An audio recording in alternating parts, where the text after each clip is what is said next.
Klaipėda. Gautas pranešimas dėl šeimyninio konflikto. Agresyviai nusiteikęs sūnus grasina savo motinai.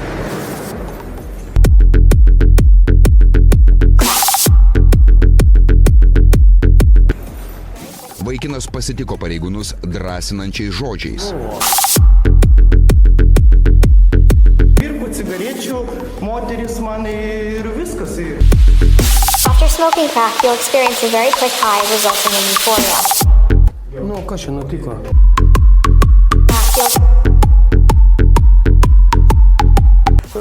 Neblaivus sūnus, reiškia, pastoviai yra nepagėdavimas šituo adresu ir daužo duris ir panašiai. Motina bijo labai jo, nes ne pirmą kartą, nes va grasina, kad, reiškia, ar pasmauks, dar kažką padarys.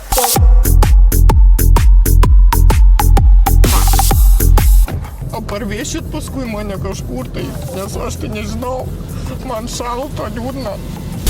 You may feel more alert and more sensitive to your senses of touch, sight, and sound. Nesušalsite, esate. Sight and sound. Kita 26 gabalus aš ant savęs paėmiau. Touch. Nu, aš esu biškį ekstrasensų išmokęs. Sight.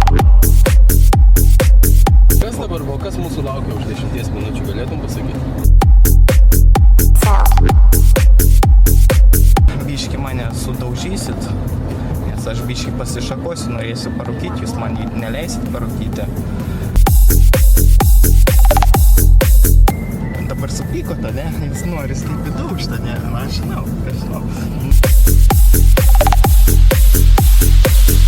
Mano tikslas yra išgelbėti. Ir aš jums galėčiau kažkom būti naudingas. Tik nežinau kom. Gerų galių gal visuomeniai galėtum pasitarnauti. Taip esu pagarbinęs velnią ir atsiklaupęs ant kelių dėl to, kad mūsų Lietuva išliktų. Pranašas mėgėjas pristatytas į komisariatą. Linkime jaunuoliui nesišakoti prieš pareigūnus ir nelaukti, kol kas nors įdauš.